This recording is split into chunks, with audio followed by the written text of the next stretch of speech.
Welcome to Kingdom of the Logos. I'm J. Dylan Proctor. This is a Christian program of critical thinking and adventure. Here with me in Chord Purgatory is Anthony Allegria. And it's wonderful to have Anthony back. Again, he spent a few days away during Holy Week. Anyway, so recently there was in San Bruno, California at YouTube's headquarters, there was a shooting that happened recently, and I wanted us to talk about this a little bit. Because the shooter, she actually did not match the typical profile that you would have of people who would commit this sort of things, and her name was Nasim Akdam, or however that may be pronounced. If anyone wants to share with us the many pronunciations on that, please do. Anyways, so she goes to YouTube, and she went inside, and she managed to shoot at least 3 other people. I think there are 3 people who were in hospital, though she is the only casualty from this. She ended up taking her own life, or at least that's what we're being told at this point, that she took her own life. But some of the things that are interesting about this is, again, in our current world, there's a lot of controversy around what is good and what is evil in our world. It's clear that we see when something like this happens that this is evil, even though a lot of times people have a hard time using the language of evil. They might want to say it's hate or something like that. Anyways, it is clearly evil that this woman went into YouTube and she shot up. But then we have other questions which come around this. What caused this person to do this, and how do we respond to this in a healthy and cohesive way? In the church, in the kingdom of God, we are called to be a people of blessing, and we're called to proactively be interested in being a blessing. And of course, the idea of being a blessing means that we are people who create and preserve life. We're to be life-giving. Sometimes being life-giving means stopping threats, and that means stopping people from doing bad things.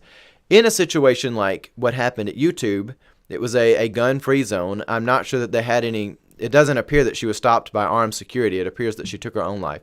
It doesn't seem that there was anybody who was there on the scene who could stop that before she injured 3 other people. However, that being said, it's just an interesting conversation.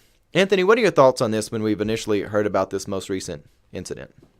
Well, I think what's really interesting about that is, there's a lot of people who have been legitimately censored by YouTube and things like that, and they didn't respond in this way. Well, the reason why you bring this up is because her claims and the motives behind the attack seem to be, and just to get everybody up to speed on this in case you haven't heard a lot about this story, she was a person who had a YouTube account. She was producing content on YouTube, original content, I would like to add. She did parody music videos. She had videos about animal rights and vegan-related videos. And promoting veganism. Yeah, so she was promoting veganism. She was promoting animal rights, and I think I've seen somewhere, which I know Anthony has some quotes up, that she had actually said for her, animal rights are equal to human rights. There's no barrier between the two, and therefore she was saying that YouTube was censoring her content because they did not like the animal rights and vegan stuff she was promoting, and they were censoring her content. Therefore, she wasn't getting the correct number of views, which meant she couldn't monetize, and a lot of other problems came. Well, I don't have the quotes for visually to be visually available, but I can read them off real quick. So one of them is, YouTube filtered my videos from getting views. There is no free speech in real world, and you will be suppressed for telling the truth that is not supported by the system. Videos of targeted users are filtered and merely relegated so that people can hardly see their videos. And a quote from her father, I think it's Ismail Agdam, says that YouTube stopped everything and now she has no income. Okay, so from this we can see she's been on YouTube for at least a while, enough to invest heavily in this and to then see problems with this. What we see happening raises a lot of questions. How do we react to this? How do we prevent things like this from happening? Again, you can try to blame the medium. Again, she did not use an AR-15 or what people refer to as an assault-style rifle. It's actually quite rare that those are ever used in something like this. She used a 9mm, a pretty common thing. How do we stop things like this from happening? A lot of people want to blame the medium, but again, it's a medium. Evil will always find a way to manifest. And I think really the way that we stop stuff like this from happening is getting to the root cause of stuff like this, and it's personal issues that people have. The gospel is all about personal transformation for people. Again, the very notion of being born again, that your fleshly circumstance doesn't matter, but your spiritual identity will be what matters in your life. People are called to personal transformation in the kingdom of God. Christ always meets people and moves them into transformation. We see from her situation, she had a crisis come in her life and she did not have the ability to cope with it. Again, a lot of times we see this. suffering is indicative in life. I actually think Viktor Frankl states it quite well in his book Man Search for Meaning, that suffering is like a gas. Really doesn't matter how much of that gas is in a room or whatever container it's in, it will always fill the volume of its container. If you've got a little bit of gas in a room, it will fill the whole room. If you've got a lot, it will still fill that room. Suffering is indicative in life. People need to know how to cope with things. Anthony.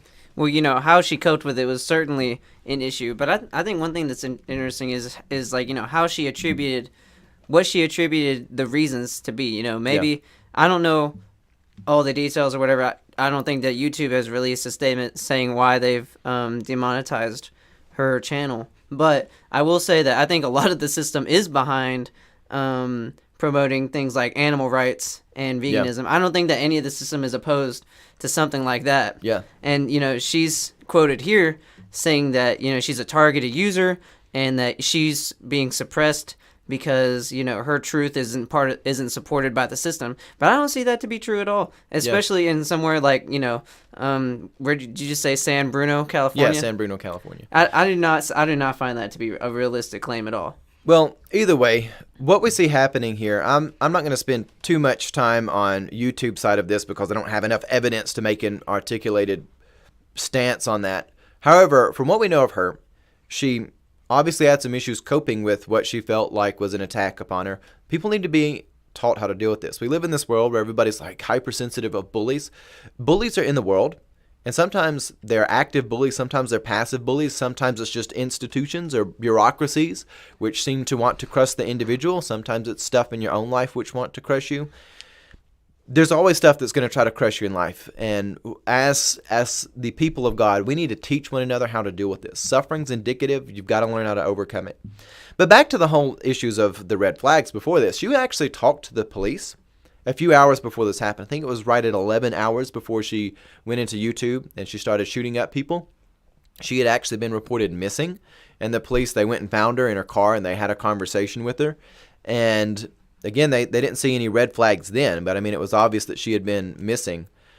It's one of those things where I just wonder how did somebody find in that circumstance where they were missing enough that their family thought that something was outstanding enough that this would happen, and then when they're found, there's not enough follow-up on the family side. Again, I like the idea of family involvement.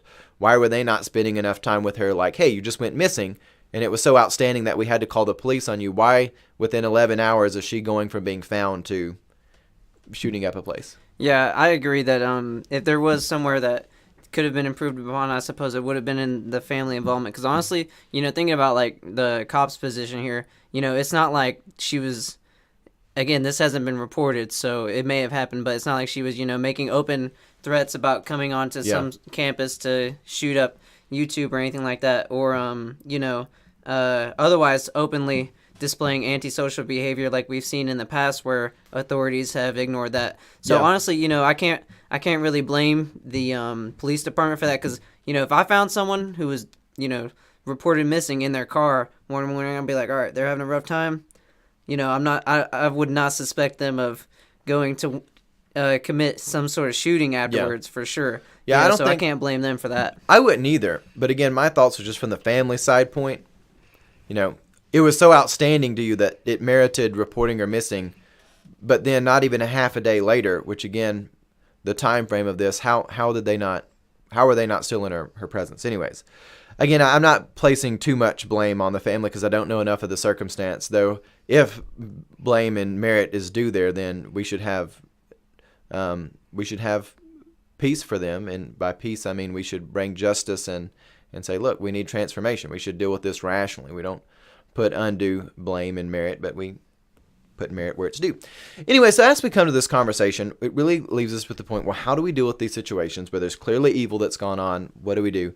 And again, I think the answer to this really goes down to, we can't have a macro top-down approach which is going to stop stuff like this from happening.